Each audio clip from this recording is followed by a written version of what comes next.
Whoops. Good evening. I'd like to call to order this business meeting of the Cave Creek Unified School District. Today is Tuesday, January 27th, and it is 6 p.m.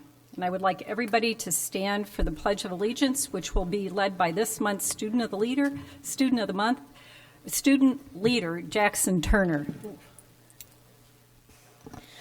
I pledge allegiance to the flag of the United States of America and to the republic for which it stands, one nation, under God, indivisible, with liberty and justice for all.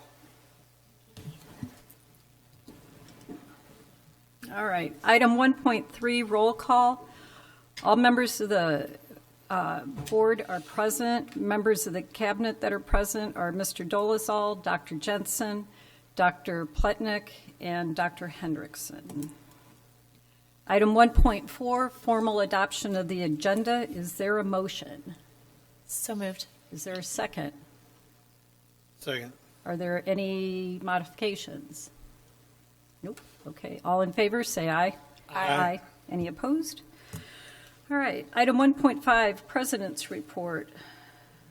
I've been trying to remember everything I've done since our last business meeting, but I had attended the Employee of the Month breakfast, and congratulations again to our Employees of the Month, and thank you for your service.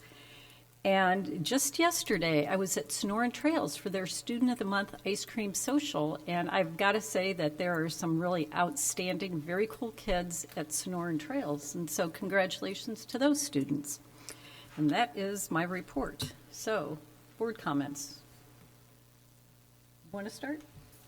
Sure. I attended the Teacher Employee of the Month breakfast and awards in December, and so again, congratulations. We haven't met and had a chance to chat about that since the holiday. And of course, we've been quite busy with the superintendent search, so that's been taking a good amount of time and has been quite interesting. I got nothing this time.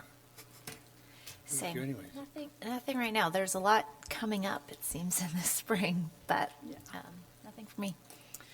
All right.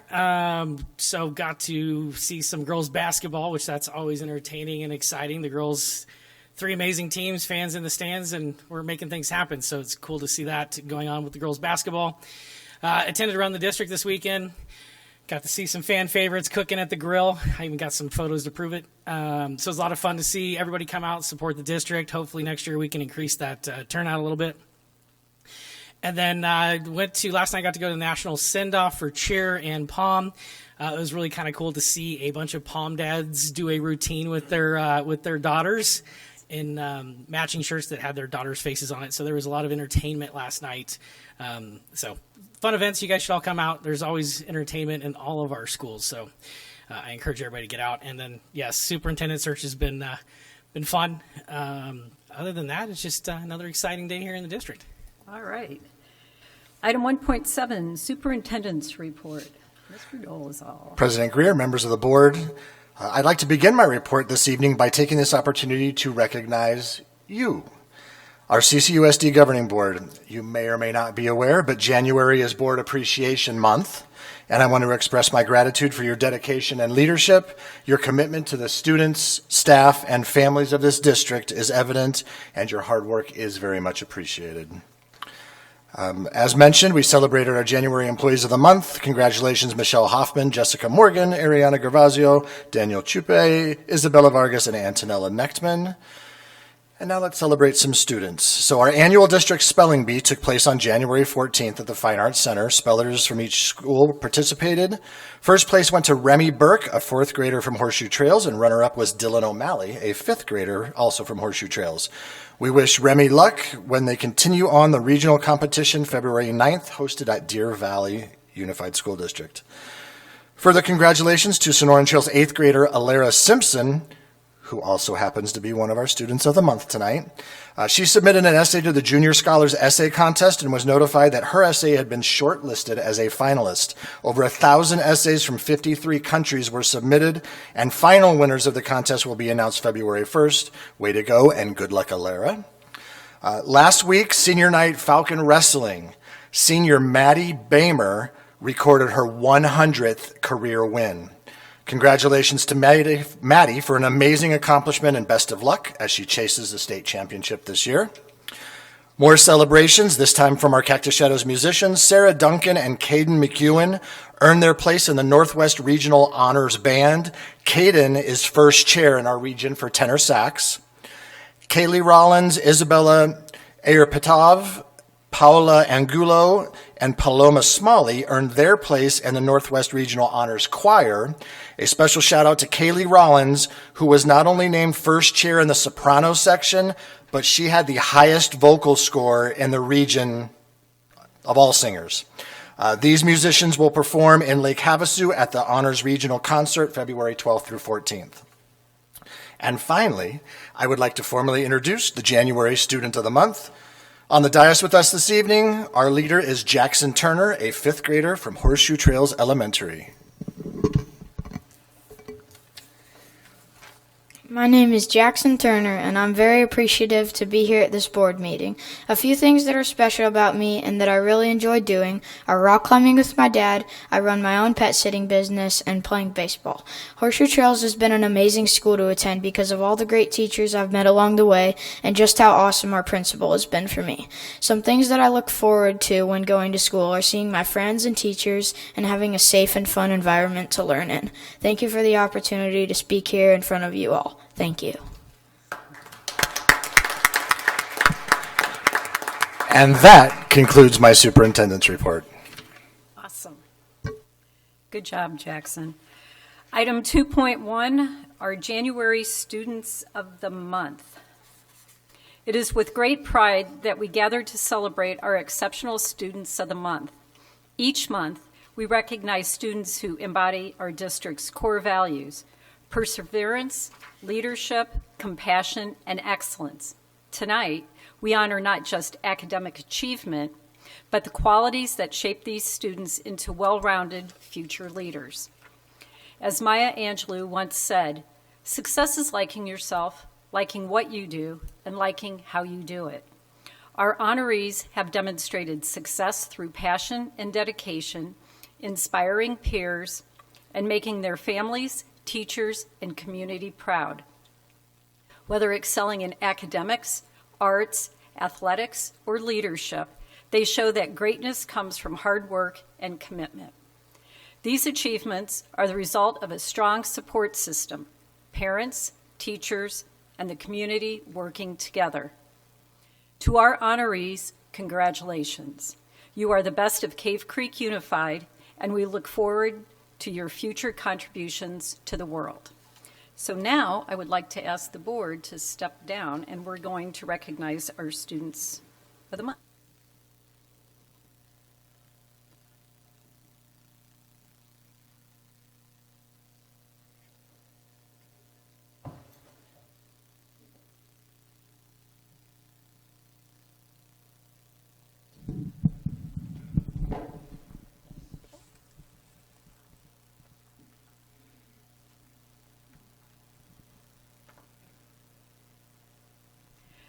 Our first student is from Black Mountain, Archer Stanley.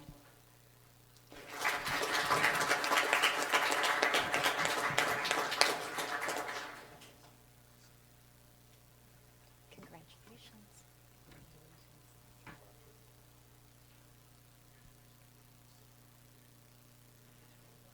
From Desert Willow, Sutton Hill. Unfortunately, Sutton couldn't be here this evening. So from Horseshoe Trails, Cassie Aker.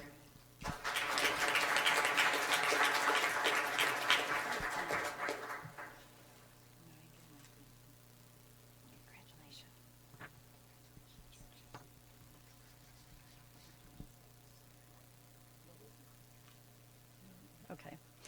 Also from Horseshoe Trails, Annabelle Newen.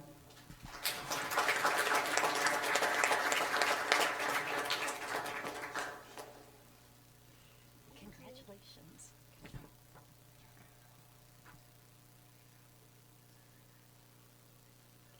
From Sonoran Trails, Alara Simpson.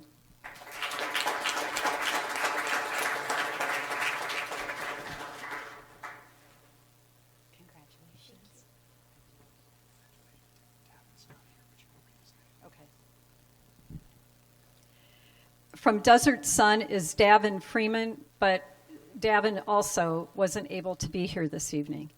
And from Cactus Shadows, Thea Law.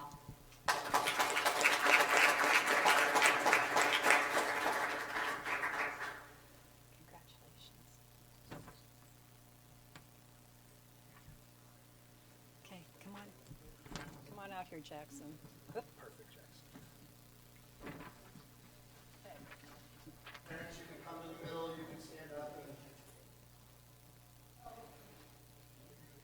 look at the camera that someone's pointing to.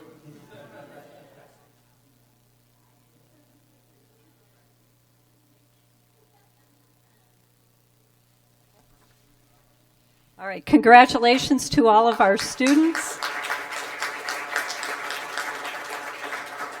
And parents, we're going to take a little 5-minute recess, so if you'd like to leave, this might be a great opportunity. I'm not telling you. Yeah, we'd love for you to stay, but we will take a recess. All right, item 3, action consent. Is there a motion to approve the action consent? So moved. Is there a second? We haven't done presentations yet. Oh. We're on 2. Oh, mind. I'm sorry, never mind. That's okay. My agenda. The president's got just trying to screwed up speed here. this along. I respect and understand that. I would just We can always come prefer back if we to can it. go with our presentations. All right, it's Tuesday. It's like, darn it. All right, I mean, I'm really looking forward to it. okay. Dr. Pletnick, this will make you feel better. Item 2.2, the monthly financial presentation. Take it away.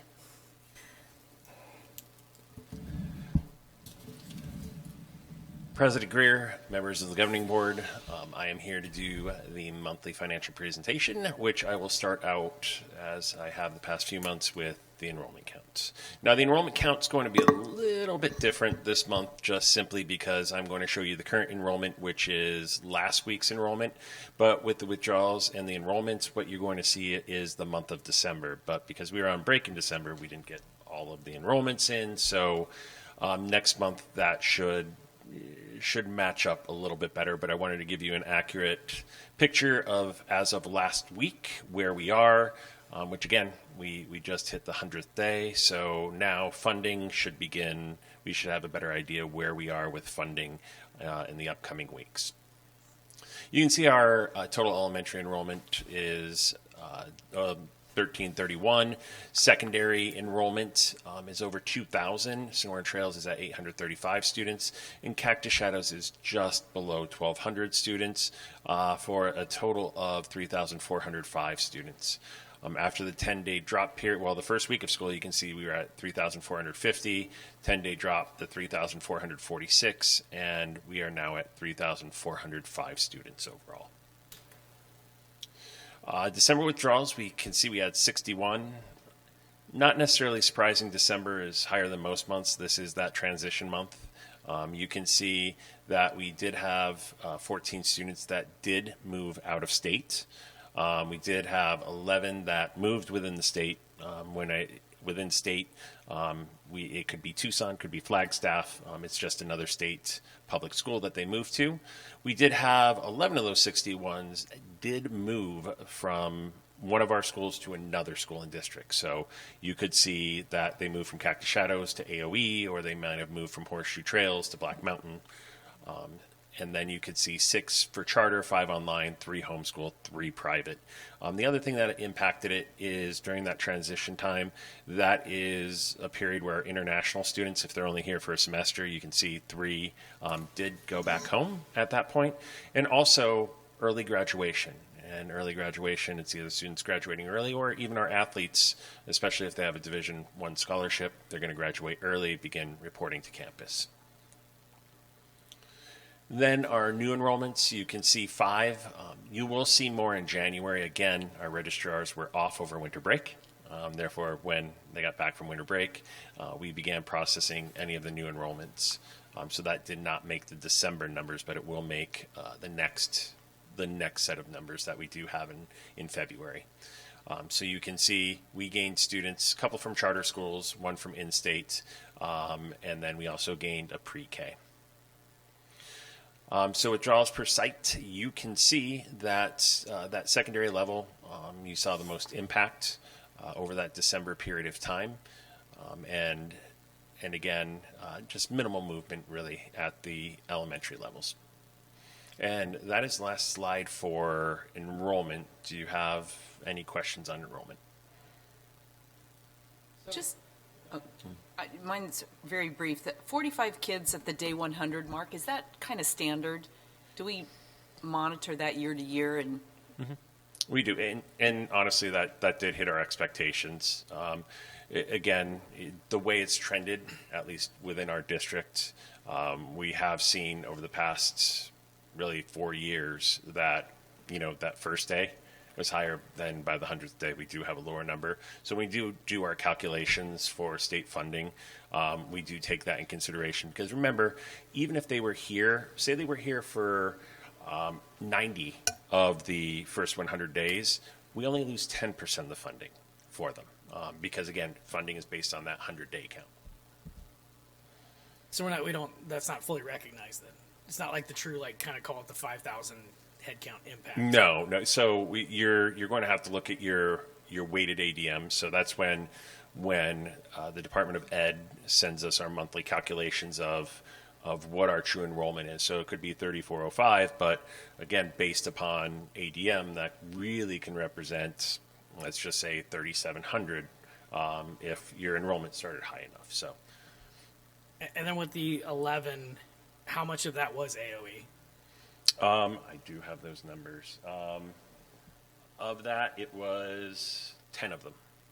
So 10 of the 11 were AOE. Yes. Are we noticing any type of trend or defection in the point of homeschool AOE?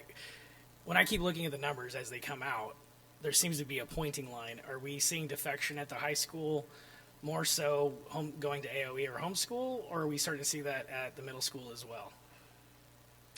Right now, the numbers are definitely the high school, where they're earning credit, and a lot of them, whether it's work or what have you, they're opting for, I think, working from home or working from home on AOE or going to a job, and all of those things tends to be a better.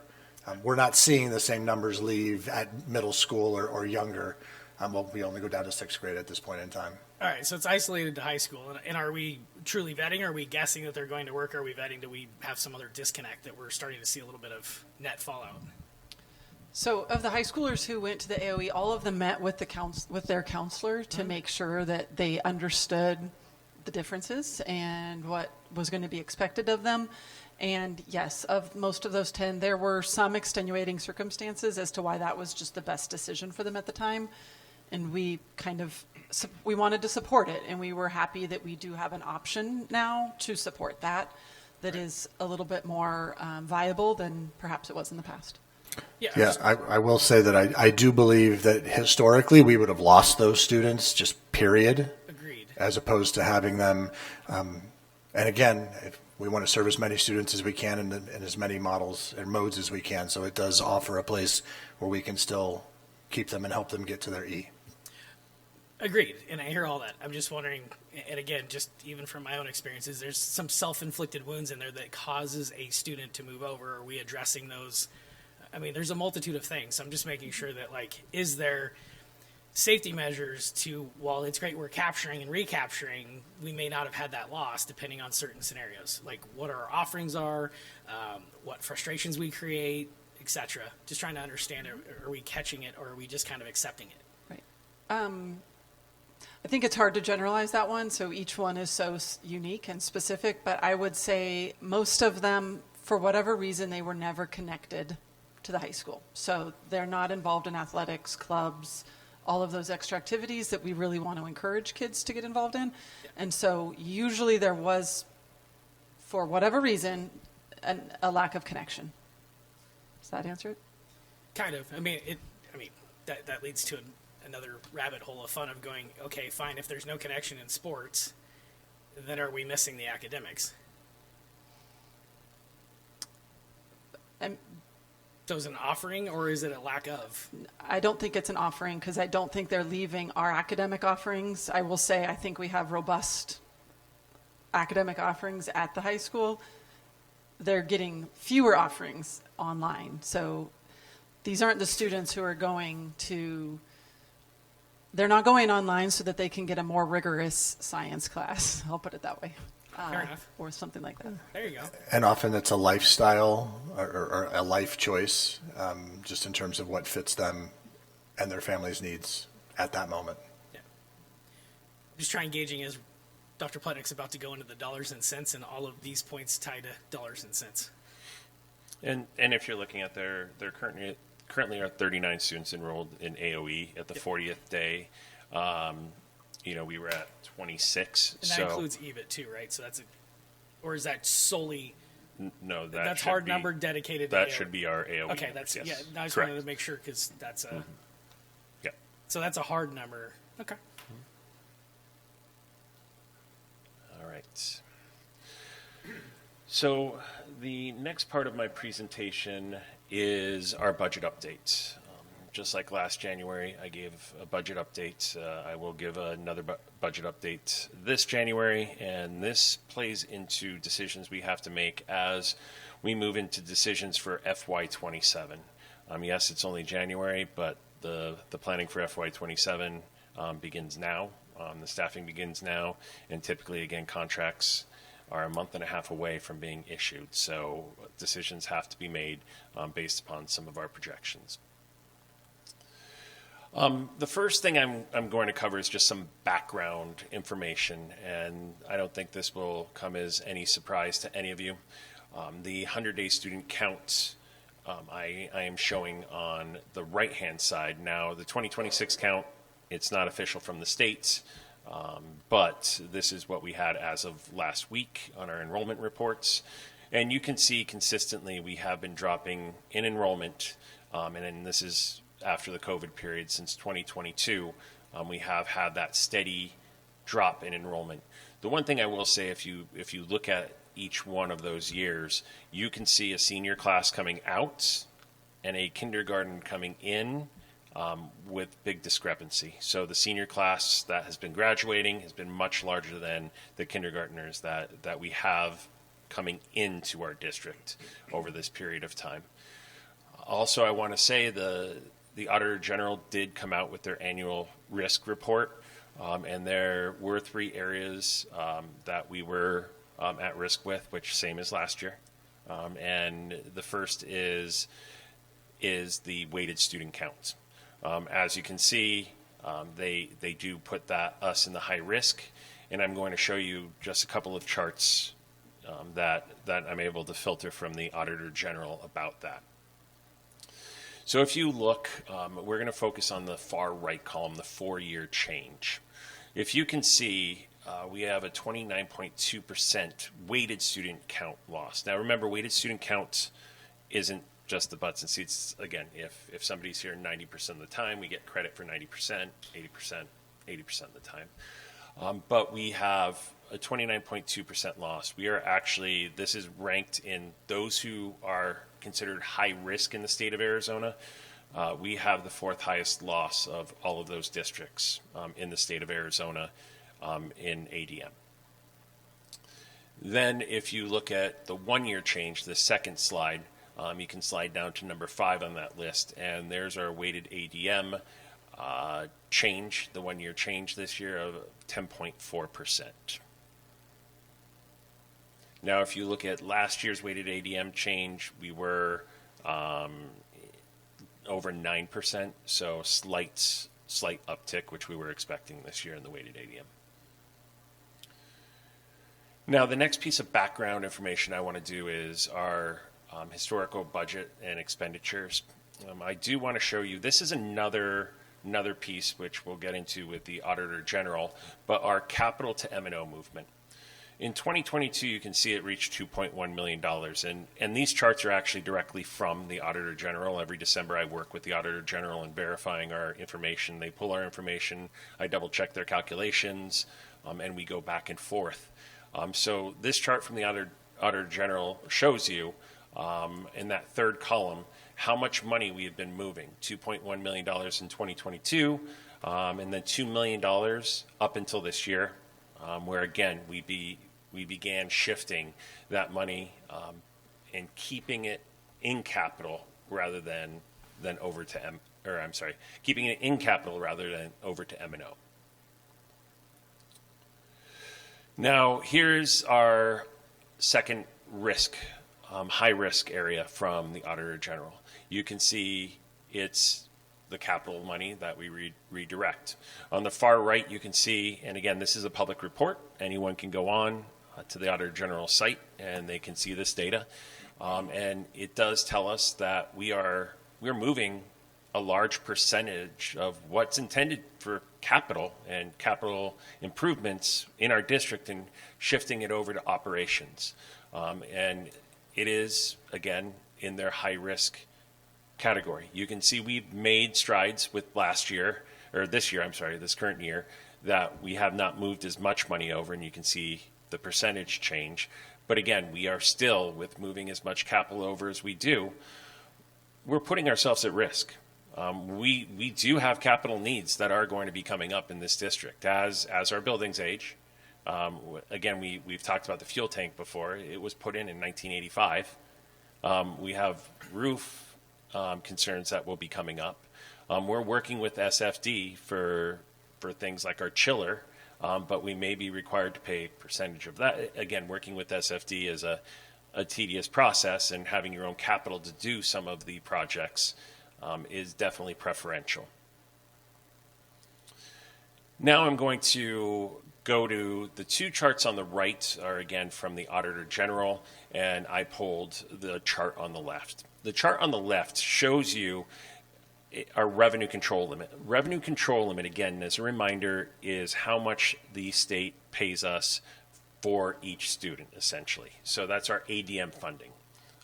So if you look at our student count, it has gone down.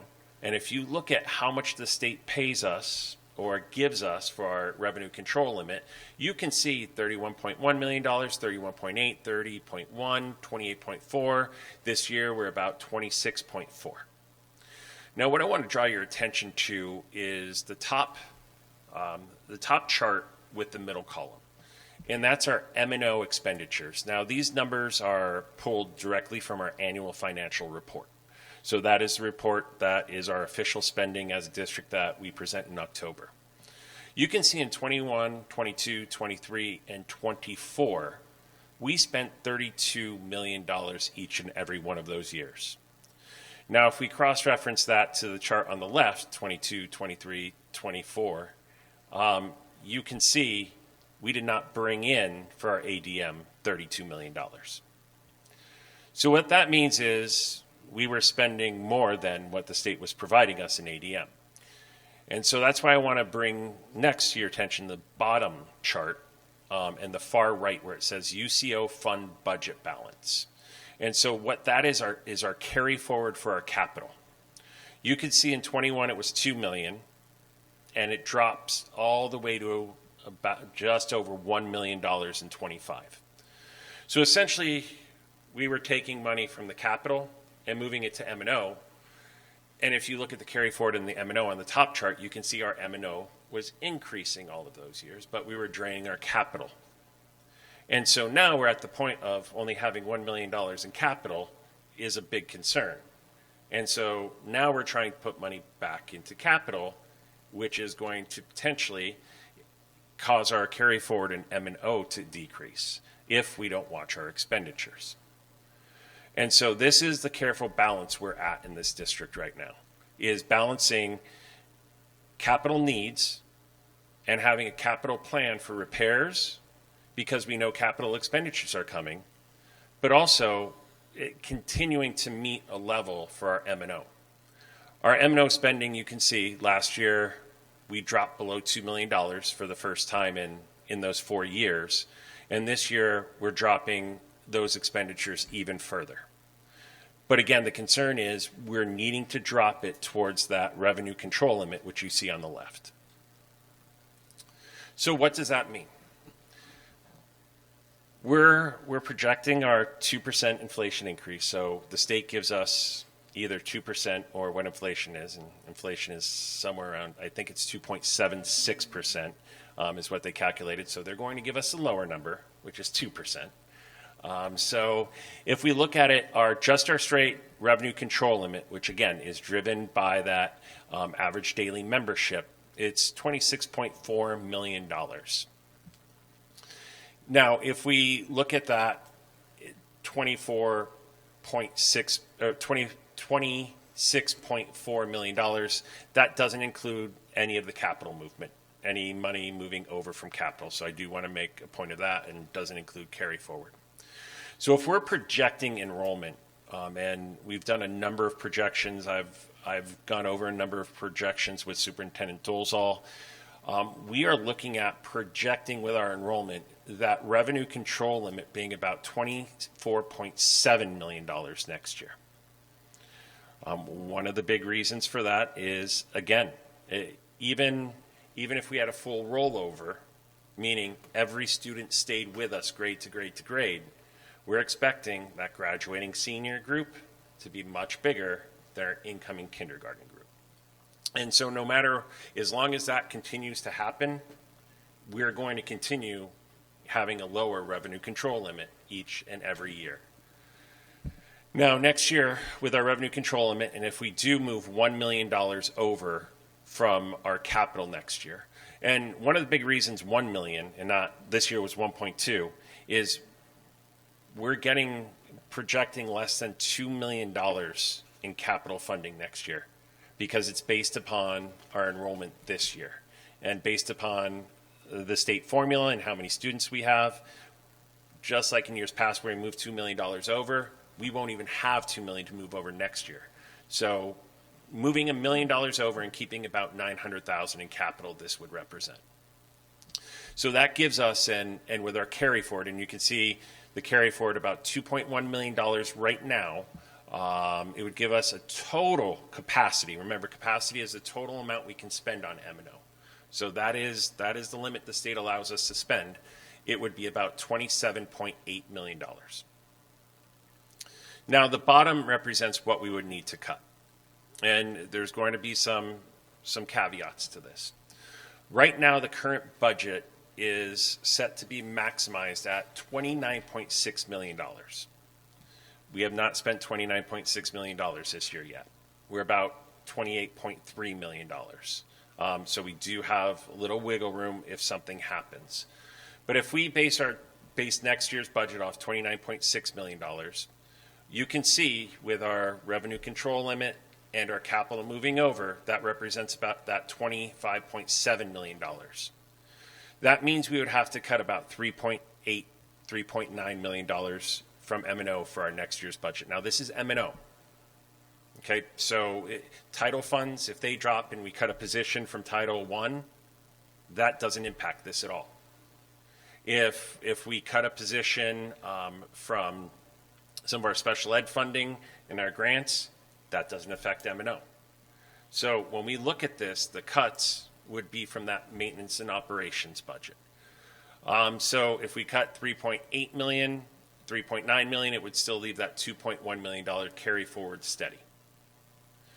Now, where I'm going with the caveat here is the $29.6 million that we kind of have the ceiling on that we can spend. We're only at 28.3.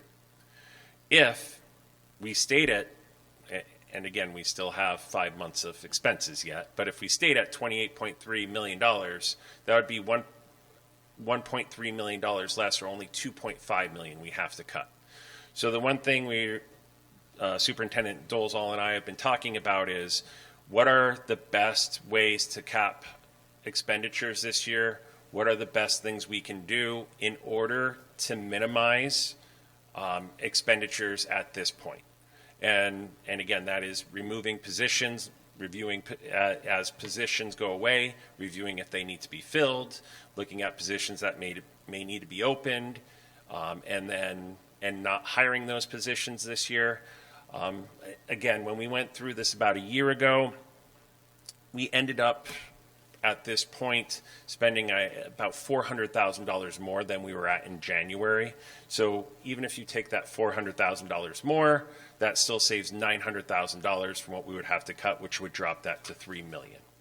So again, the key right now is to contain the costs for the remainder of the year, which will help the impact for moving forward for next year. The other piece is the projection still will fluctuate with enrollment changes. So as the enrollment changes, if it goes up, projections can go up. If it begins dropping, again, we're going to have to adjust those projections as well. So this is very fluid as we continue on. It's something that we monitor week to week as we move forward. And then again, changes in the 100-day count. Once we get that 100-day count, that will help me kind of set some numbers within the budget. I'm expecting that around February 15th to have a pretty solid idea. The state runs about a month behind. And again, I spoke about the expenditures. Now, if downtown and the legislature, for some reason, decides not to give that 2% increase, it becomes worse for us. So you can see numbers are very similar, except our revenue control limit is lower because we don't have that 2% increase. So that would result in more towards a $4.3 million drop.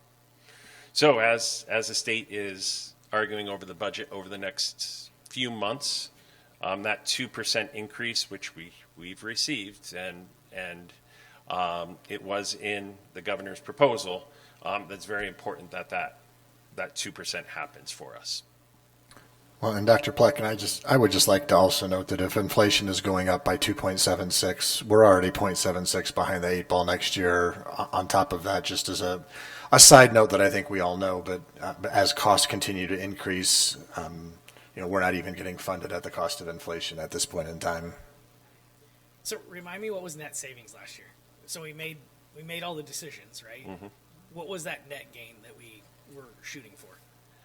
I knew you would ask that. So I have that available. 3.7.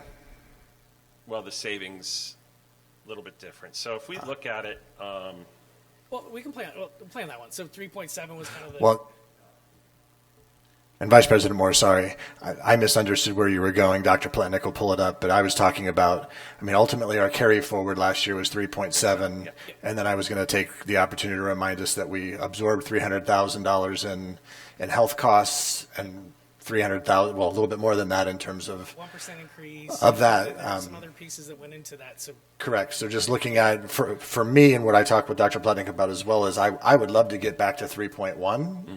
Which would put us somewhat even with that. But yes, go ahead, Dr. Pletnick. So if you do look at that, if we go back to this slide, if we're able to cap that spending and say we cap the spending and it's $28.6 million, that brings $1 million back to that carry forward, which puts us at $3.1 million, which happens to be keeping, again, if you take off the raise, if you take off the benefits, that draws us even in M&O where our carry forward is drawing even and we're still increasing that capital.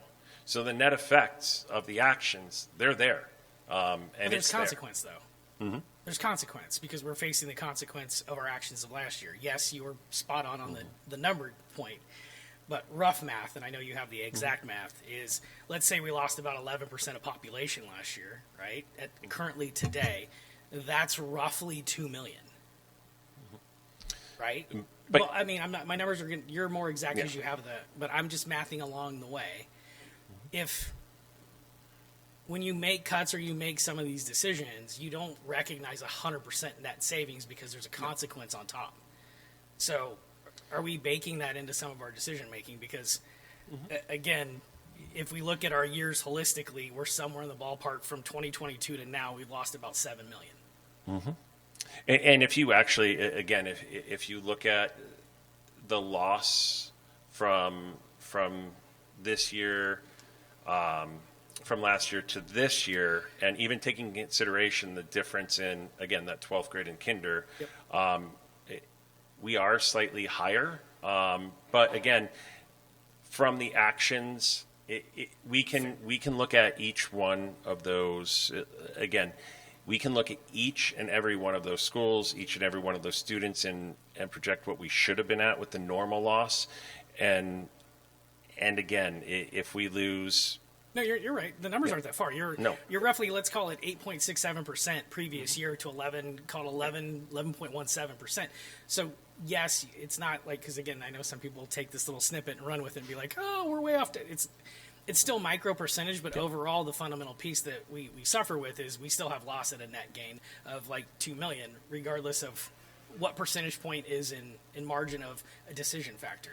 So again, we're not recognizing 100% of what we do because there are things that impede that when it comes to this, right? Plus that, just the nuances of, did you predict transportation being what it is this year? Because that's an expense hit, right? Shortage of drivers, inability to move vehicles, like depot. The transportation costs are actually overall in the budget slightly lower this year. The difficulty is finding drivers, number one. Well, I'm saying, that is it lower is because that we is the can't big. support it? But again, if you look at transportation, I wouldn't say transportation is a direct effect from that impact or how you can draw that particular correlation. That correlation just looks at, if you look at over how we went routing, right? Because I don't think we've quite got routing dialed in yet. I know you got something, so we're getting there. But I'm saying we didn't get that out of the gate, so we had some stepping stones there. You've had driver shortage, even though you guys did some pay increase. The question becomes: do all the moves that you guys are making, are we gaining ground? Are we balancing? Because some of these things seem like it's a struggle. I'm gonna and let's go monetarily. Daniel, can you bring up that other PowerPoint that I would prep for you? Yeah, I figured you were waiting. Can we also maybe just, we have the historical for enrollment loss, but when we say, oh, the amount of kindergartners coming in is so much less than, can you do you know what last year's graduating class size was? And then how many kindergartners we actually had this year? Yep, we have 163 kindergartners this year. Graduating class of 2025 was 368. So there's 200 students right there. Yep. So if you look at a loss of 428 students, you're looking at 200 Yeah. students being the Yeah. difference between. Yeah. So yes, The short Yeah. one, the one with 3 slides. so you got to That's a stop the big gap. right. So all of these are felt, and when you make the cuts and reductions, you're gonna spike a couple other things. So I'm going to go back to on this presentation the slide from the school closures, and we saw this my last presentation where we showed what we I like expected. that 26 number, don't you? So I do like it's there again. I know. So if we look at it, I did a little comparison before we came in here. If we spent right now, again, we have our full capacity of 26.8 million approximately this year. We received our state additional assistance supplement. We received our free and reduced lunch supplement as well. So that's why you see that 26.8 number because of those couple additional fundings from the state. That 1.23 that we moved over, so that gives us just over $28 million. You can see total in capacity on that third line, and you can, if you just pay attention to the top, you can see the carry forward of the $3.7 million, and that gives us, and you will see this across every slide, that $31.7 million in total capacity. The key thing is the expenses that I'm going to point to on each one of these. You can see at that $29.6 million in expenses, we have about $2.1 million in carry forward, which you saw in the previous presentation. If we cap our spending and make it about $28.8 million, you can see it goes up to about $2.9 million in carry forward. On that presentation prior, we said if we keep our expenses at $28.2 million, it'd be about $3.2 million in carry forward, and it's actually a little bit more than that, 3.5. So you ask if we've seen those savings. If we stick to that 28.2, yes, you can see the savings from the actions we performed. Now, if we kept last year's expenditures and we did not take any action, we saw from the previous presentation that our expenditures when we had 7 schools operating was $30.9 million. So if we took our current M&O at 26.8 million and again took away the $30.9 million in expenses, we would only have $826 million in carry forward. Now, I'm sure, Member Moore, you're going to ask, well, maybe what if the impact wasn't as great because students didn't leave because of the closures? And if you give me a second, I have that information for you. It's like you're reading my mind.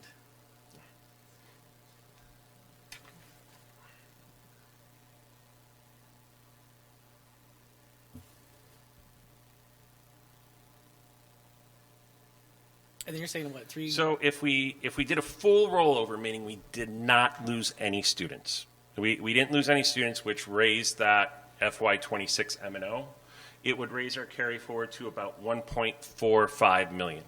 You can see even at the current 2.1 million, we're about $700,000 better than we would have been at that point. Then if you look at it, if you average an 8% loss, as you said, it's about 11% this year. Previous years were in that 9 range. I did an 8% loss. If we did an 8% loss in that weighted ADM, we'd be looking at a carry forward of just over $1 million.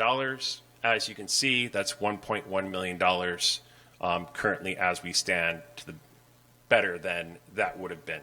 Now, if you look at it and we do cap those costs and we hit that nearly $3 million or that 2.9, now we're talking almost $2 million. So yes, we are seeing savings. 100% we are seeing savings. The issue is we are seeing an enrollment drop, which we need to catch up to. That enrollment drop is what is causing our budget to drop every single year. And you can say that, yes, there are certain things we need to be doing as a school. Every school will have that, absolutely. And is there improvements every school can make? Yes. Will every school meet every student's needs? No. But as long as we are graduating more from 12th grade than we are bringing in by 200 students a year, we are going to face economic problems in respect to, we are going to be dropping around $1 million every year off of that revenue control limit. Right. And the problem is spending $32 million, and Daniel, can you go back to the, oh, and I had it on the next slide. Can you go back to the other presentation, please?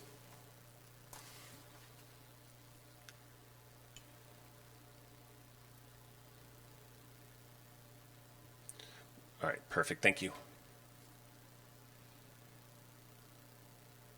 When we are facing the reality that in 2021, 2022, 2023, 2024, $32 million was spent. We never adjusted. We never adjusted, in M&O at least. Yep. So now we're having to take it from $32 million in a matter of 2 years down to 28 or less. 26 the real target. 26 if you want to stay within the revenue control limit. Right, but what keeps us, because again, like, there's a cliff, right, if you keep the same behavior. So regardless of, and again, this is where this conversation gets uncomfortable for everybody, is there's moves that have to be made, and I know you guys are talking about cuts in certain areas, but Sorry. I guess my question becomes, at what point you can overcut? We all talk about that all the time, but then there's the realistic of, how do we stay 5+ years ahead of what we know is coming? And number we're one, just going to keep doing this exercise every year. Member Moore, I agree with you 100%. So the number one, if we get to a point where we're, and again, if we had passed an override, this all changes. Now, if we get to a point where we're within that revenue control limit, plus if we move money over from capital and whatever you choose to spend and carry forward, we know that projections have shown year after year it's going to decrease. Now, some of that can eventually be taken every year in attrition, just naturally happens. You have a small kinder, first grade's going to be small. You have small first grade, then second grade is going to be small, and maybe you lose a teacher at each grade level. And those small cuts are much easier to take than trying to get from $32 million down to $26 or $27 million within 2 years.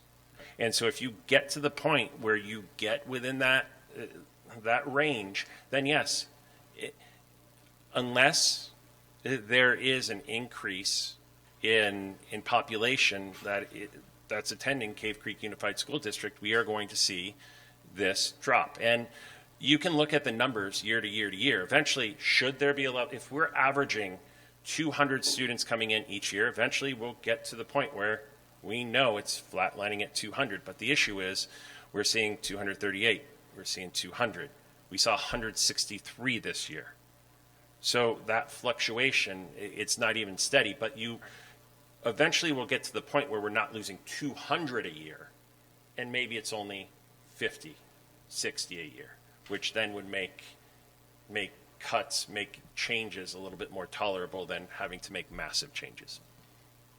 But you're backed into massive because, again, you're riddled with your almighty Christmas list of roof and this and that. That's $38 million that's going to come over time. Mm-hmm. You've got all these nuances that are compiling. So it's, I mean, to just continue to pretend and hope that we're going to get a bond and override, pretend that we're going to get enrollment, that doesn't make us financially solvent.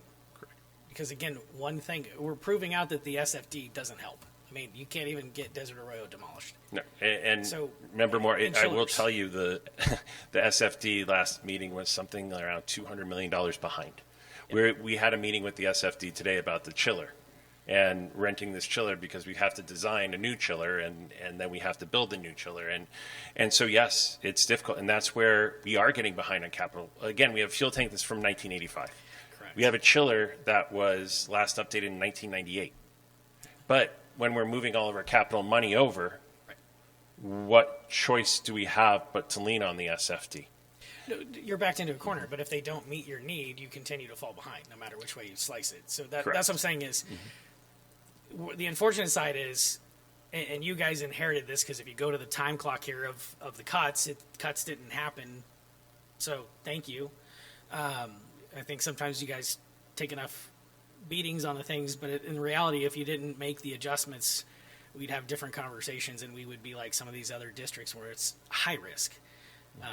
But it still says we're just not out of the woods yet. And we've got to figure out how to be diligent and hyper aggressive in stabilizing the district versus tiptoeing around the inevitables. Remember more. I agree with you 100%. And again, that's where I think we need to, number one, monitor our expenses this year, but also decisions next year in FY27, seeing what we have to do. It's going to be uncomfortable conversations. We have to look at, and that's why I also put on the last piece, it's going to require human resources. Where are we staffed? Well, I can tell you in certain areas, we are absolutely overstaffed according to ratios. Now, would I love all of our ratios to be 1 to 15? That would be phenomenal. But we're not at that point. And the issue becomes, if we're overstaffed now, we know we're going to lose students next year, so that means we have to adjust for the overstaffing this year and then also for the projections next year. And so that's why, again, if we're able to get to that level where it isn't what drastic changes do we need to make? No, we're living within our means. If we can get to that level, any changes year to year to year, what's going to happen there is it's not going to be as uncomfortable. No change is going to be comfortable at any point, but it's not going to be as drastic. And remember, more and members of the board, I'd just like to say, one of the things that happened last year and what I've set up here before is talking about decisions, is that I wasn't really interested in exploring the possibility of selling off property because we'll never get it back and those types of things. So again, I would, and Dr. Pletnick and I have talked, we just didn't add it to this necessarily, but the concept of selling a property needs to be alive, and I will tell you that I've started having meetings just to explore that in terms of what that would look like, and we'll continue to bring that information to the board as it becomes available. It really is just the looking at what and getting an estimate in terms of what they think, because at this point in time, I think it's something that we need to consider looking long term in terms of, again, adding capital funds that could be used for those buildings and saving on both ends. Yep. Now, as far as attacking the 3.9, I'm assuming you guys have some ideas or plans, or When do we find out about that? Because I feel like that's something we should start. Well, we've got some work study stuff coming up, and then we've got some things that we'll bring and decisions to make. Yeah. Now, do those That'll be down the road. conversations meet timelines so that we start next year off somewhat solvent at that 3.9?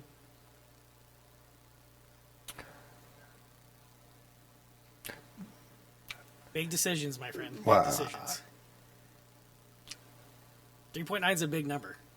Well, which is again why we need to control it to where it's the 2.5, because ultimately that really is about staffing in terms of staffing at the proper ratios gets there. We got 3.9 in staffing. No, if we control costs this year in I terms just of look all at of the that. 3.9. That number just smacks me in the face the whole time. Because again, it's a rollover effect. If it's like in business, you're in a cash burn. If you don't stop the cash burn, we can say we're gaining, but you're getting haunted on the rears. So we're going to be at net zero, and there's the unpredictables. So the unfortunate side is you have to be where we don't like to be, is hyper aggressive in attacking the 3.9 so that you get out in front of, oh, whoops, didn't predict that one. And remember where I agree, 3.9 on that high side, if we would, maximize that budget, 29.6, what we're again hoping is we drop that even to about 3 million, but I see what you're saying is don't hope that, get to that point, therefore it's not burning in the next year and you actually have a little leeway and a little safety. Because then at that point, if we do catch up, then maybe if we have that safety, we can do other things like, Correct. Again, it could be fix things, get raise, it could be a number of different items. Because one massive expense hits, you're eating into your reserve, you don't have replenishment, now we're in a pickle. And that's where we do have a little bit, again, projecting at about $2 million in carry forward. If we did cut, say, $3 million and our expenses actually were 3.5, we have the carry forward to cover that. We're lucky enough to have that carry forward that we have that little buffer. Do we want to use that buffer? Not particularly. We need a bigger buffer because then it's like, okay, this year looks this way, but what about next year? If the whole premise is decline, right, then there's a point, and I know the number of thousands have been thrown around, and we get to 1,000. It's like, at 1,000, we're not solvent. Like 1,000 students, we're not a district. No. And at 1,000 students, we have a lot of buildings that are very underutilized at 1,000. We have a fundamental problem. I'd like to also think about this timeline in terms of setting the next superintendent up for success. I don't want to see somebody come in and immediately be met with this whole barrage of uncomfortable decisions that have to be made that's going to set this new person up to have animosity from day one with the community, with the teachers, with the parents, with all of that. I mean, I'm going to say the uncomfortable thing out loud. We've talked before, it wasn't a mystery that there's a possibility that we will close another school at some point. We talked about that last year when we did the voting on the two, that potentially a third was going to come up for discussion. Are we looking at any of that? Is all of this going to come together when we start making these presentations of solutions? Because I'm in agreement. I mean, I don't want to sit and wish and hope and, on a song and a prayer that we're going to pull all this together at the same time, bring in a new superintendent and try to mesh all of this together. I'm just curious what this timeline looks like and some of the projections. Well, the timeline is the budget and that member Ulmer, and ultimately, if the board wants to explore the idea of closures and all of that for this year, we can certainly get up. That we are not. There's not a timeline we've missed for any of those discussions or that. So, at the direction of the board, I would start investigating all of that and bringing those things to you. Dr. Plotnick, do you happen to have those scenarios? Just seeing how far you read my mind. No, I have not run those scenarios. Member Moore. So Superintendent Dolezal, sorry, that would be an ask from me is can we put together some of those scenarios, if this, then that, kind of like what you guys presented when we went through this last year, is like, here are the ways that we can get to the numbers. And I understand some of the hesitations, so if the villain has to be over here, the villain has to be over here. In fairness to the situation, I think we should be given, the good, the bad, and the ugly as far as 100%. choices and different scenarios. So whether it's reduction in staff or if it's a consideration of closing a school, all of those scenarios should be brought forth so that we can make authentic, transparent decisions. And President Greer, what I can tell you is just working with Dr. Hendrickson and looking at enrollment numbers and what staffing is based upon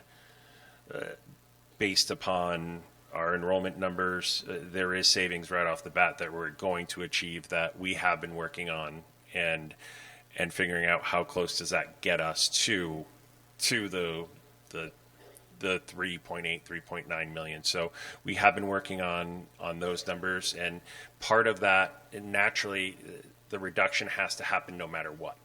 So as we move forward with certain staffing decisions, it's based upon how many kids we have in third grade, how many kids we have in fourth grade.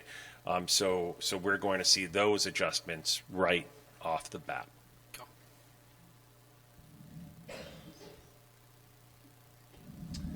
I was going to just add to that a little bit. Dr. Pletnick and I have been meeting since October, November. We meet on a weekly basis as we're starting to look.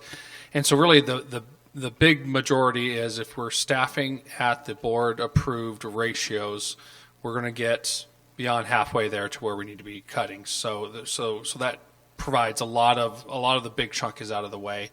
And then from there, we've been looking at, again, right sizing our services beyond the classroom teacher, based on the enrollment of a school. And so how do we make those adjustments? I will say, from year to year, the classroom teacher adjustments are simple to make because you have, 50 kids in grade 3, that's 2 teachers. That's easy to do. It's the support services that tend to lag about a year behind as you go, okay, now we know our new numbers. Now we know, okay, do we need X amount of support services, whether it be counselors, whether that be related services and special education. You go, okay, now those are our new numbers. So the following year, we got to shrink down another year. So that tends to be about a year behind. And then part of that we've been already having discussions about and looking into is the concept of we can't be doing this every December and going, okay, what do we need to do for next year? It's what, 3 to 5 years out, what does that look like? And so how do we have natural attrition within beyond the classroom that we know we can project when a position doesn't fill, we're not going to, or doesn't, someone leaves a position, we're not necessarily going to fill that position knowing that this is our projection for next year and how do we reabsorb that position elsewhere. So those are things that, again, we've been working on since this past October, and we've been meeting every week in cabinet as well, just go as we kind of start to finalize, okay, these are the projected enrollment numbers. These are the staffing FTEs I'll be giving to principals here in the next couple weeks. And then here's the positions we're going to start to reduce based off that.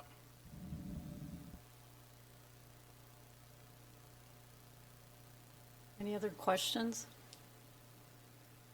Okay. Thank you, Dr. Plachnik. All right, item 2.3, mid-year benchmark review, Dr. Jensen.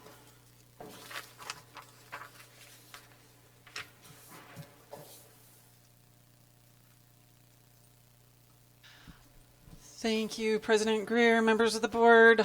The purpose of this presentation is to present academic benchmark data. This is data that we use in our classrooms to make instructional decisions, and one piece of the data that we use to evaluate the effectiveness of our overall educational programs. So on this first slide, I'm going to show you a lot of charts. On this first one, I'm going to kind of explain what you're looking at, and then I'll let you do a lot of the interpretation for yourself, and I'll point out some of the highlights. But 3 major things to notice here. What we want to compare right now is, this is educational speak, sorry. BOY is beginning of year, MOY middle of year, EOY end of year, and then AASA is our accountability test that all students in grades 3 through 8 take. So we're comparing right now middle of year to middle of year data. That's the best comparison that you can make at this point in the year. we are looking at different students when you're looking at a slide like this. Later on, I'll show you cohort data, so you will get to see how cohorts progressed. But right here, it's a different set of third graders from last year compared to this year's third graders. And it's also important to note that the end of year test, it's the same test all 3 times. I mean, it's the same items and standards mixed up, so the kids can't necessarily memorize the questions. However, we're looking at end of year standards. So if I'm a third grader at the beginning of the year, I might have area and perimeter on the test, even though I have not learned area and perimeter until February. So we are expecting the scores to go from more red, which is minimally proficient, to less red, which would be less minimally proficient, and less of the blue and green to more of the blue and green. That's what we would want them to look like in any given year. You see last year's third graders, not bad. I mean, that's kind of, I would like a lot more green and blue, but that's kind of what we expect it to look like. And then the last thing I want you to notice is that our correlations aren't perfect from our end of year to our state test. However, it's a pretty decent predictor of how the students are going to do on the test. In general, I tell principals it would be better to, usually students will do better on the ASA, than they do on their end of year, our predictor test, which we call the ASA mimic test. So those are important to note, but you'll see this year, third grade, roughly the same. Like, we're really not in a majorly different area. Our students are roughly doing the same as they did last year for ELA, sorry. Now this is third grade math. Again, I'm not going to narrate every single one of these, but you can see slightly better, but still a lot of room to grow before we get to end of year for math. And math, often you will see a lot more movement because ELA, English Language Arts, is spiraled concepts. So we are teaching students to infer beginning in kindergarten.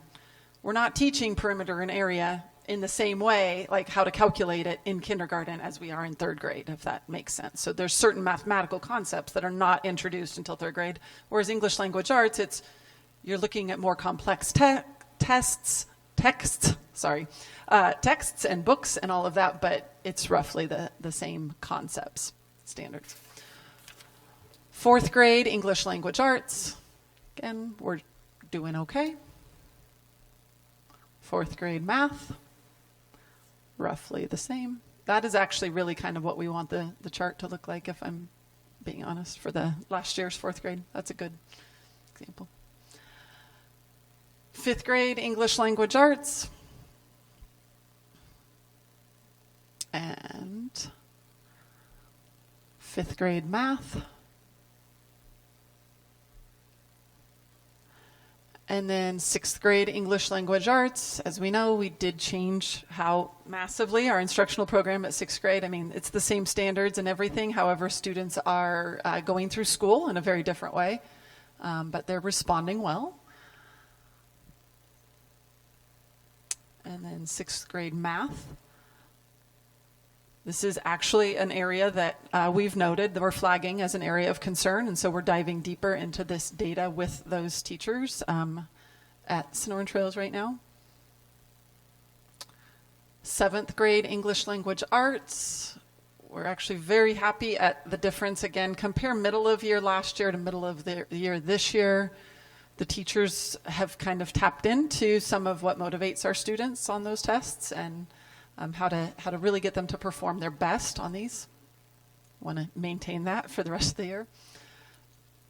Seventh grade math, same thing. We really like that movement that we saw from last year's middle of the year to this year's middle of the year. Again, I want to see a lot more proficients, but going in the right direction.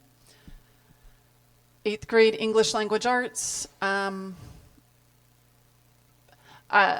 This one, I will point out that minimally proficient, we're really proud of how that has dropped so much. So the red bar from last year's middle of the year to the red bar this year. We do still have a good chunk of kids in that partially proficient range that we want to keep working on. And then eighth grade math, same thing.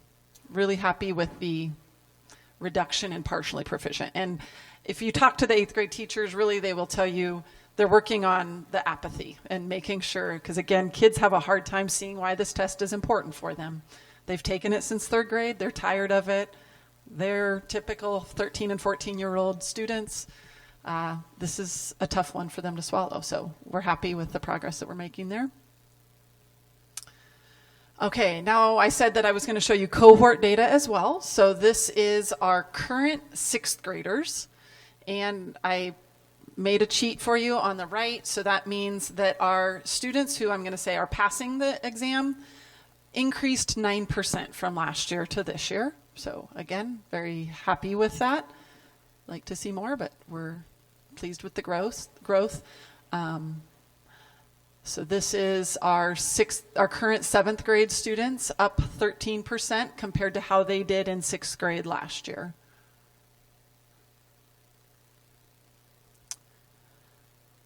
Our current 8th grade ELA cohort, so they are down 2%, but again, I want you to notice, I circled it in a very thin black line apparently, that the minimally proficient are down a lot, which again makes me happy because it's much easier for us to move those partially proficient students up to proficient than going all the way from red up to the green. So we're happy about that. Now looking at math, 6th grade math, I already mentioned this is an area of focus for us. So our 6th grade math passing, so last year we had more students pass in the middle of the year than this year on this particular exam. So we're working on that. Dr. Jensen, that's 5th grade to 6th grade, correct? Correct. Okay. So yes, I'm sorry. So our current 6th graders last year did better on it in 5th grade than they did this year in 6th grade. And so we're exploring, there's a lot of variables there, and so we're exploring a couple of them. And Mr. Boggs had his team doing some great work our first day back from the semester break and really making some good plans in there.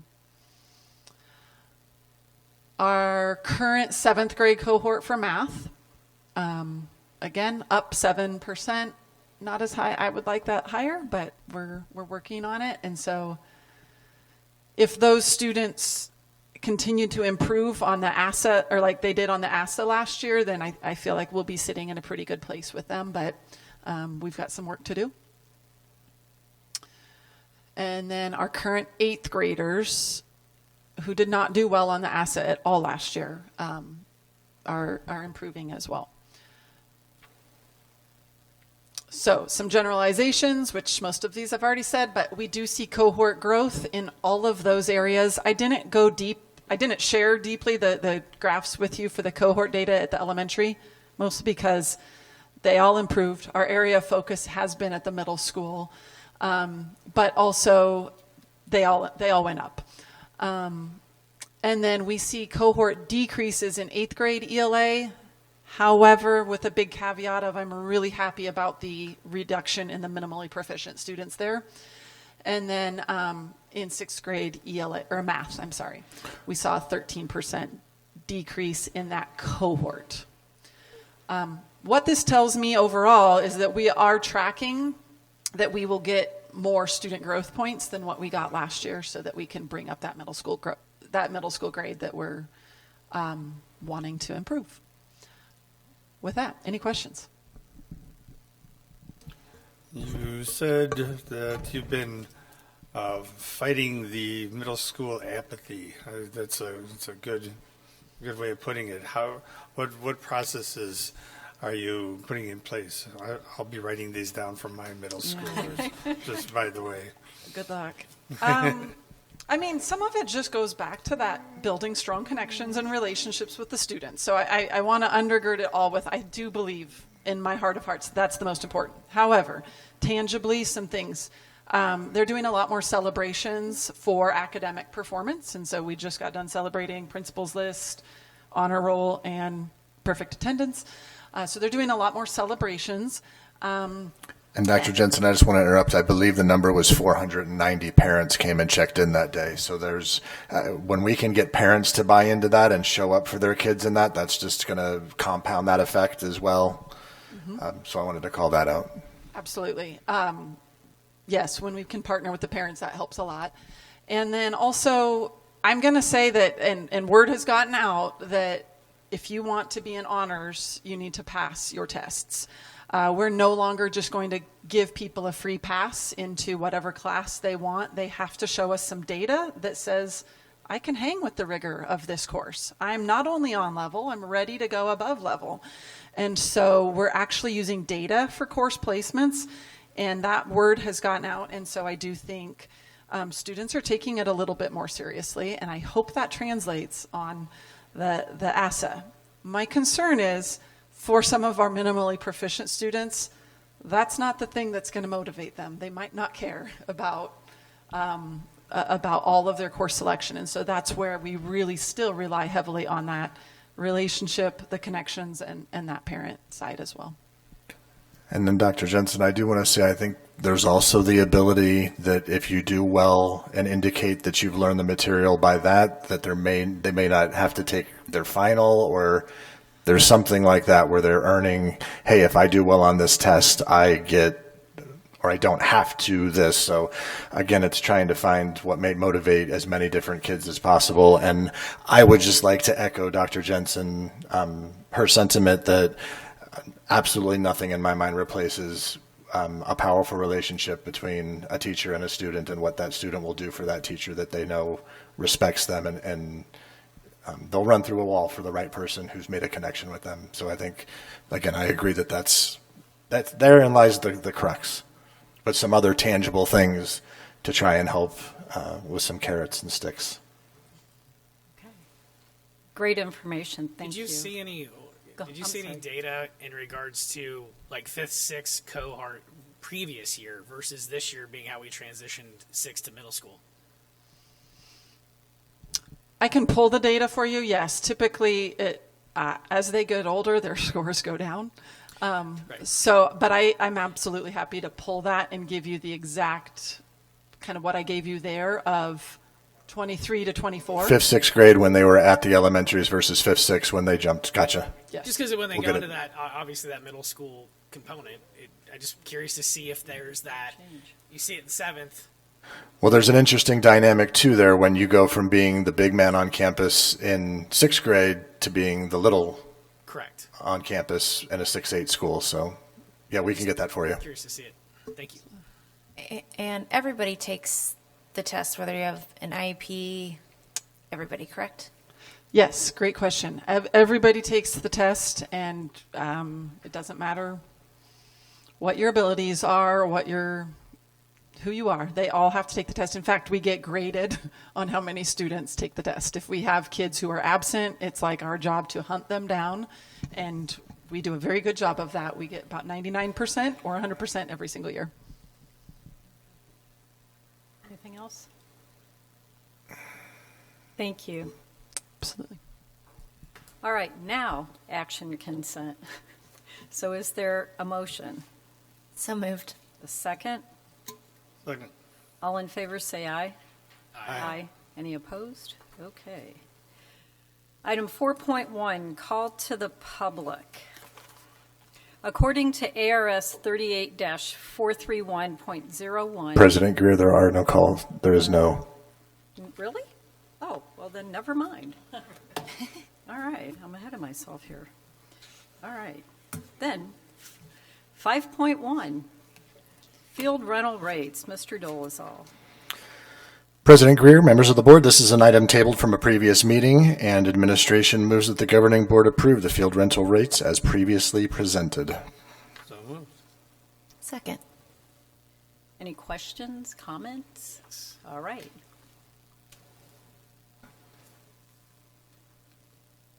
You had slides, right?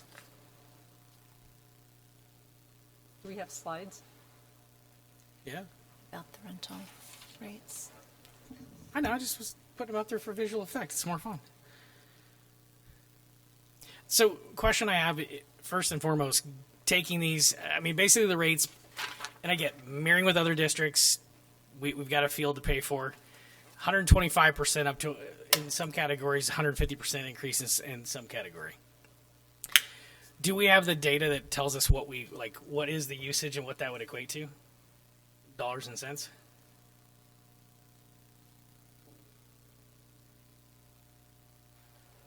As far as usage of how much income we're bringing in, how much money we're expending.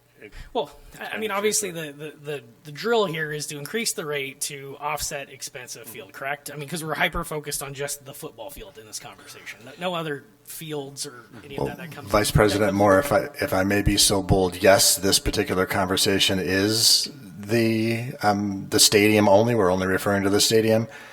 However, after the earlier presentation today, cost of the stadium and income brought in other places has a cascading effect. Yep. So while this may be relevant to that, overall funding and overall costs and Correct. budget is impacted.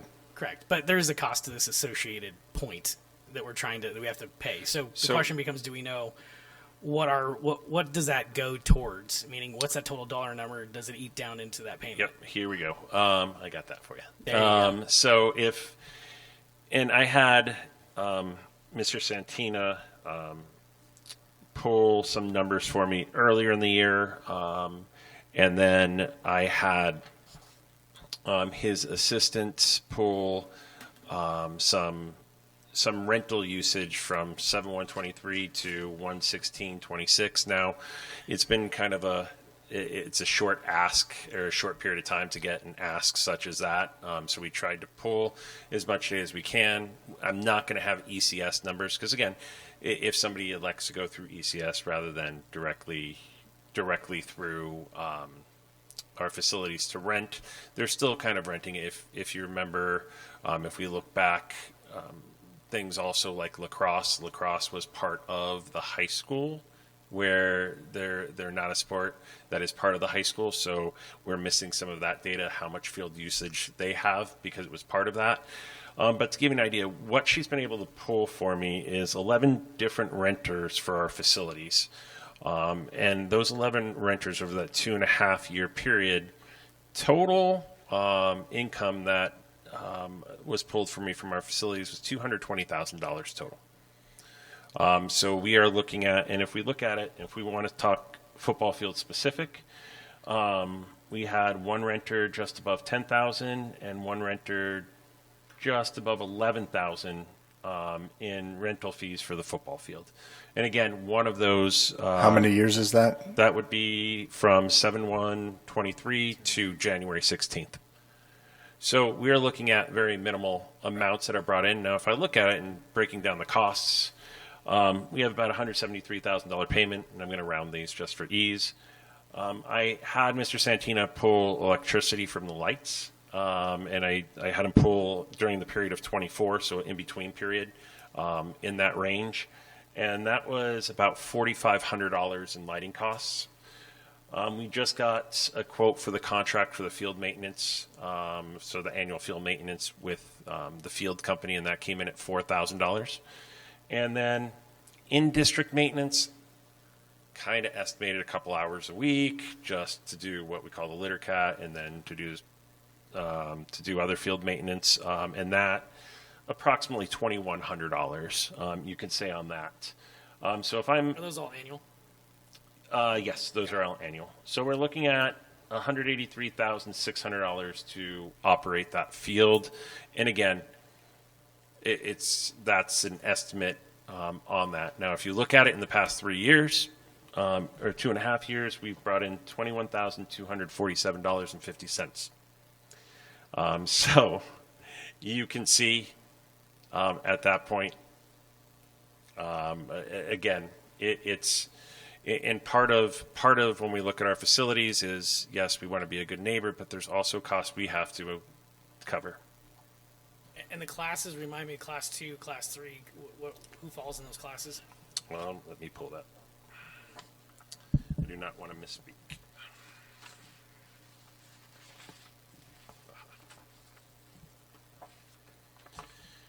Okay, so directly from Appendix E of our rental, facility rentals. Class 1 would be CCEA. It would be Cave Creek staff. approved booster organizations, PTOs, and of course our own teams or clubs. Class 2 are youth athletic programs, youth development programs that are nonprofit organizations as specified by law, must provide 501c3 acceptance letter, and involve a majority of students from the district, such as youth baseball, softball, soccer, basketball, football, tennis, recreation programs, Boy Scouts, Girl Scouts, Cub Scouts, and Brownies, or athletic tournaments and camps operated by district coaches or staff, in which participation fee is charged to all those who participate. Middle school and high school athletic tournaments and camps not sanctioned by AIA, or those things being held outside of their competitive season. Class 3 are groups and organizations, for the most part, that do not involve only students from the district or will not likely perform educational functions for the districts, such as churches, community college, homeowners association, cultural organization, civic organization, government organizations, service organizations, extended day, resource organizations, educational organizations, and similar nonprofit. In Class 4 is simply commercial or profit-making organizations. Okay. What's the impact if everything stayed the same except for Class 2? And we rolled them up because are those our longest tenured people that have used the field the most? Been good stewards? I mean, where do you, again, trying to bridge the fact of going to 125%? If we went 50% there and we held everything else, is there an opportunity to retain? And then put some kind of a ramp up. I mean, Dr. Pletnick, I think he's asking of all those groups, of like the main groups that you have there, I think the majority are Class 2. Yes, I would say out of the 11 that I have here, All of them, if I remember correctly. Yeah, all of them would be Class 2. Yeah, I'm just looking Do down we the ever list. see Class 3, Class 4? Do we even try to? I mean, obviously now with the new field, I mean, I Yep. imagine our original field doesn't really attract that level of excitement.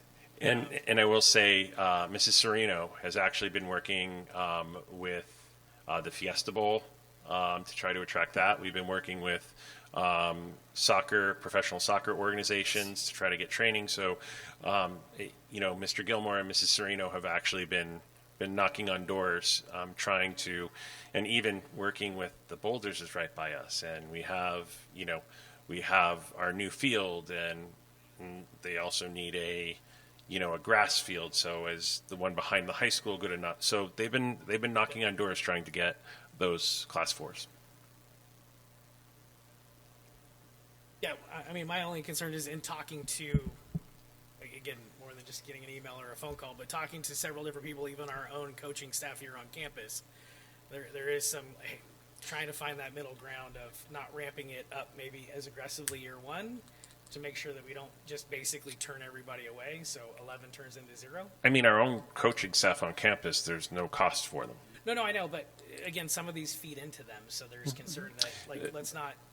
No, I 100% get that. And looking at our top three renters from this report, you're looking at 87,000 being the top, 73,000 being the next, and 28,000, then 11,000, 10,000, and then 6 through 11 are $5,000 or lower. So you're looking at really there's two big renters when we actually pull the numbers that out of that 220 represent 150,000. So the question becomes every organization, and again I can say this as a former club coach for girls basketball, like I fed into the district, but where do we draw that line of which one of these organizations feeds, or do they all feed into our district, therefore we should give them all a special rate? I mean, and there's where's the defined criteria. If you take Class 2, I'm not looking to get favoritism. Yeah. I'm just saying we're coming out of the gate not having increases, and again, I know that's not on you guys. We haven't given an increase in forever, right? So we've missed so now we're playing catch up, right? And is this one of those ones where going 125% increase is worth the squeeze versus doing a walk up, start at 50, and see how we kind of progress into that, so that we're not. I mean, I'll give you two looks at this, and again, it's your decision, not my decision. But what was the number you gave me? 100 for 1 year.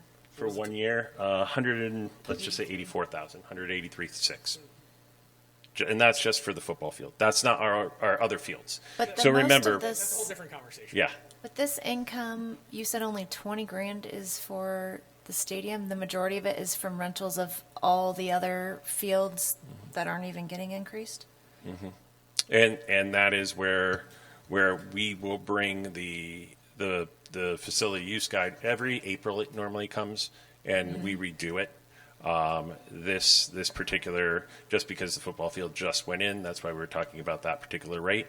But you're going to get and that includes the Fine Arts Center as well. You're going to get all of those fees, to look at all of those fees again in April, for everything across the board.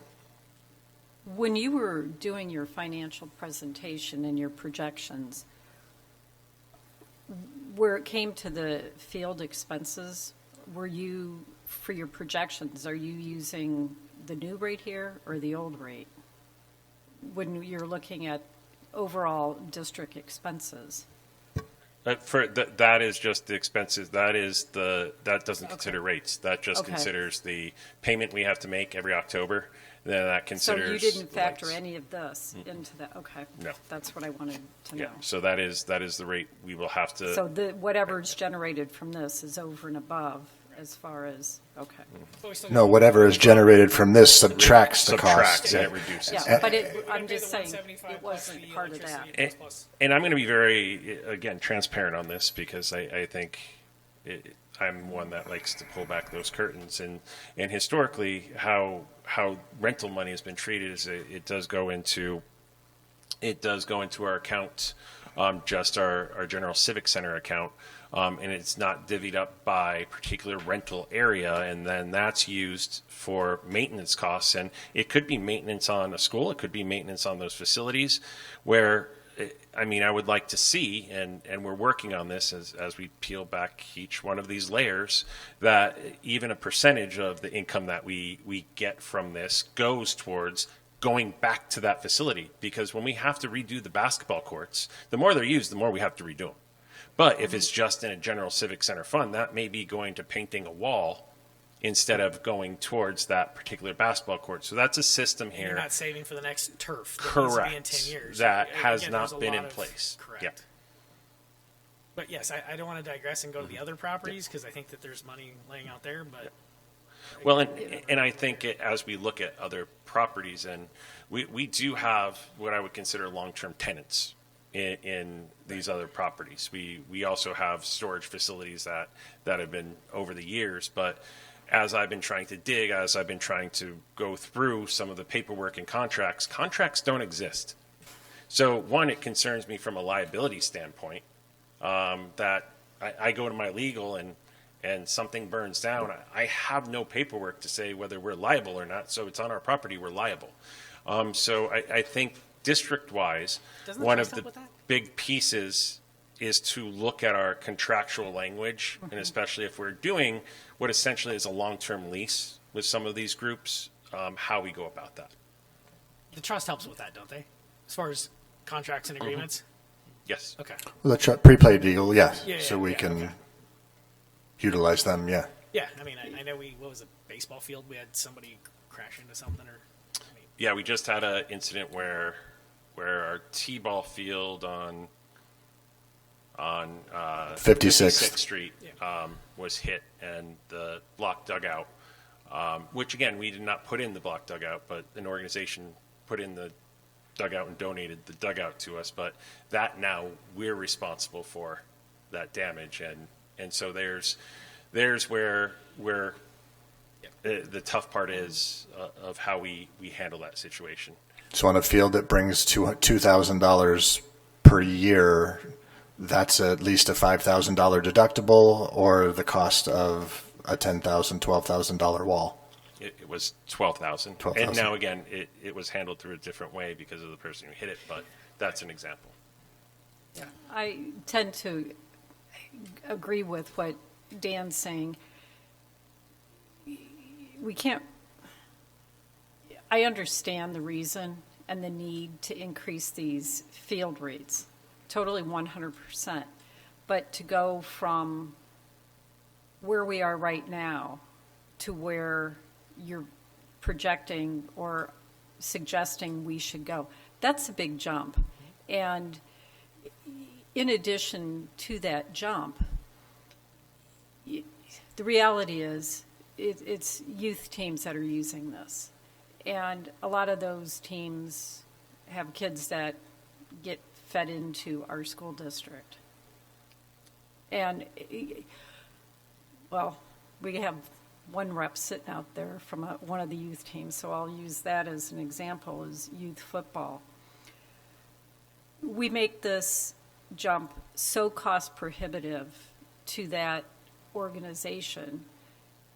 Those families that have kids in the program can look at it and say, well, why do I need to send my kid there? I can take them over somewhere else. And the likelihood that those youth players end up going to school in another district increases. Because if we have a kid playing youth football here and the parents don't want to pay the increased fee, they may go down to Chaparral, and the likelihood that those players, or some number of them, end up wanting to stay with a team of kids that are playing down there increases. And so, that's a concern. It's a balancing act, because we're not trying to create a scenario where we're inviting kids to leave. We want them to stay. And so finding some stair step perhaps to raising these rates might be a little more digestible. Well, and I mean, I agree with you. Again, it's a balancing act, and that's where I mean, this is a suggestion you're going to have to make it. Right. Well, we've made our recommendation at this point in time based on what I'm hearing. I might suggest that someone makes some type of amendment to a motion, and again, hopefully we know the process that happens. If there's an amendment to a motion, that's got to get first, seconded, and approved, and then the difference between these two is it's like about $45 difference between the 36 and the 81, if I did my math off the top of my head correctly, right? Yeah.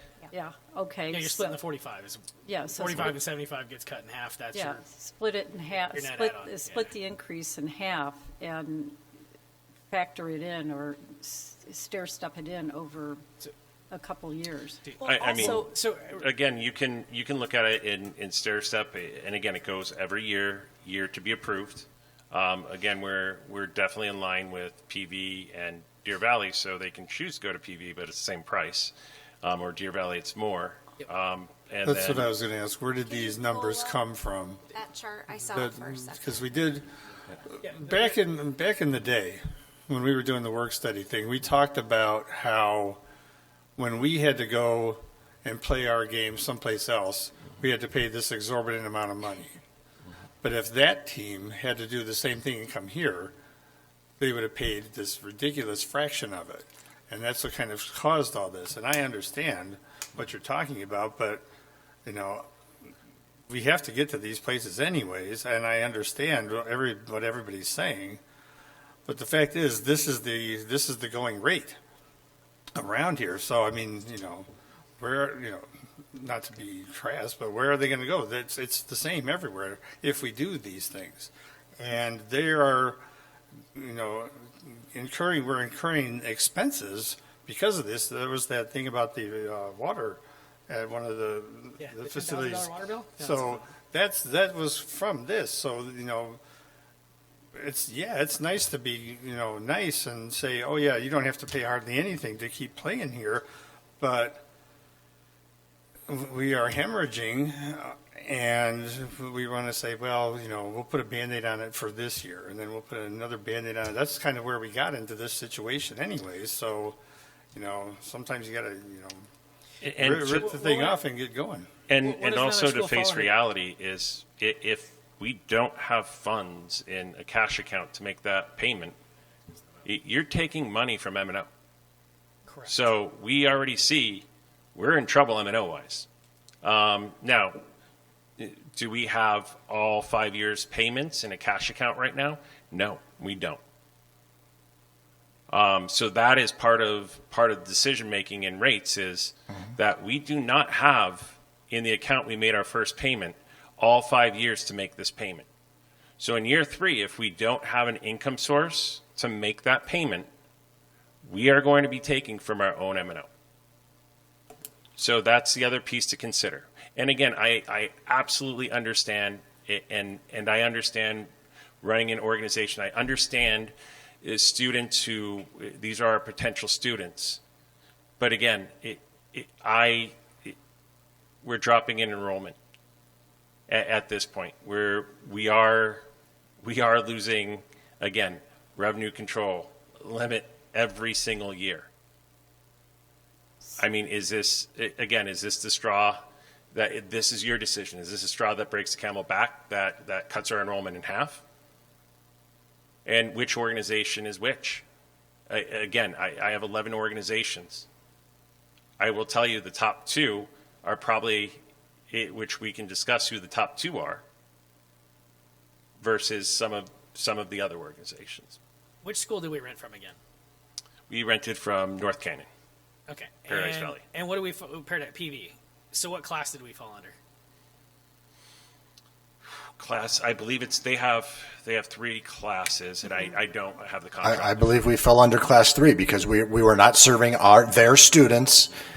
Correct. So again, and they made us hire their security staff. There's all sorts of things that go along with that. Yeah. correct. So member Fortney, that would be class 3. If we want to get to a motion, my motion is class 2, we increase by 50%. We hold the increases on all of the other classes because that gives us that ability to retain and grow. And then we look at that percentage of increase when you present in April a ramp chart that makes sense.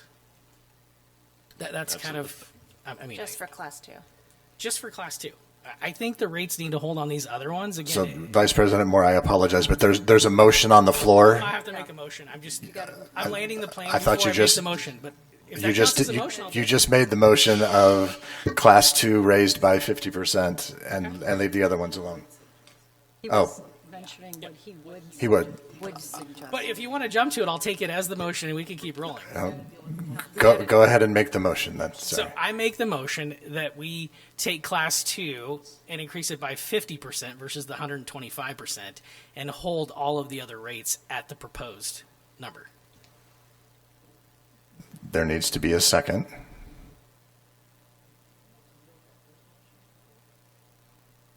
You're amending? He's amending the motion. Second. Okay, I have a question. So it's going to raise 50%, so what does it change that dollar amount to? At $18. At 18, okay. 20. Okay. Well, I guess I would like clarification because what you said was to cut the increase in half. I thought that was the conversation. For the daytime, class 2? Both. For both? Well, You I- should give exact dollar amounts you Yeah, want for give- class Apparently, 2. we need exact dollar amounts. Okay. Yes.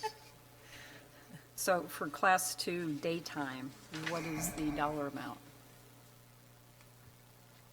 So we're at 36, proposed is 81. What are you suggesting? Right, so 50% is what, 18? Or if you take 50% off the other side, it's 25. Is that what we're saying? It's your motion. I know. I was going 50%, but now I hear there's another number.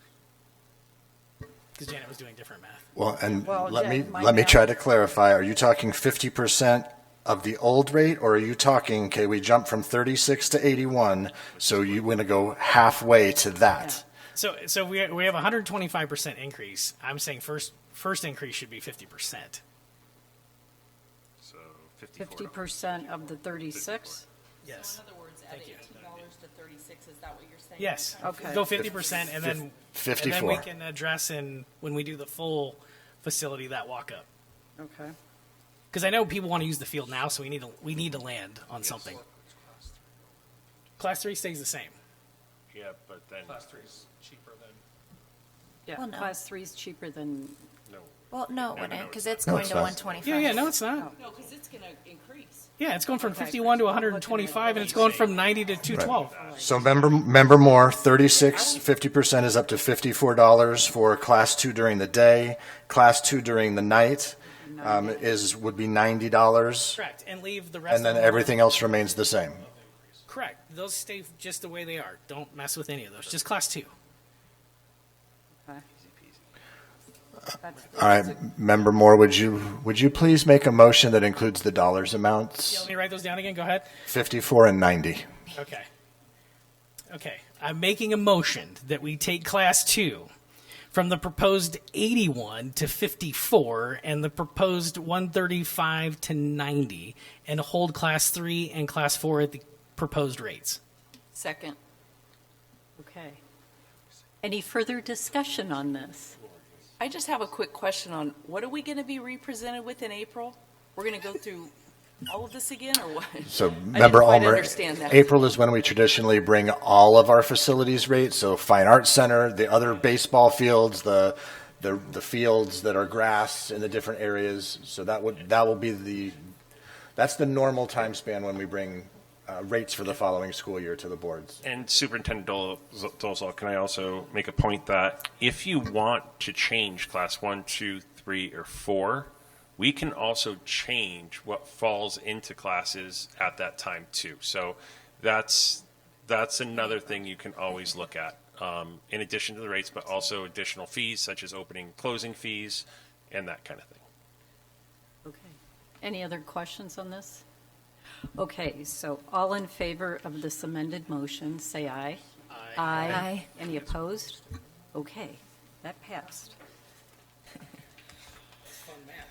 Yeah. Okay, item 6.1, fiscal year 2026-27 schedule for business and work study governing board meetings presented by Mr. Dolezal. President Greer, members of the board, administration moves that the governing board approve the schedule for business and work study meetings as presented. So moved. Second. Any questions? Just a lot of meetings. Well, and I would think that if a new superintendent needs a different day, that'd be something that could be amended. Yes. That's my only question. Okay. All in favor, say aye. Aye. Aye. Any opposed? Okay. Item 7.1, upcoming calendar events. President Greer, members of the board, there's really nothing major going on between now and our next business meeting, which is February 10th. There's always events, as we've discussed. There's always school events and sports and things like that for people to attend, but no major meetings between now and then. Okay. Item 8, is there a motion to adjourn? So So moved. moved. Second. All in favor, say aye. Aye. Aye. Any opposed? All right, we are adjourned, and it is 7:51.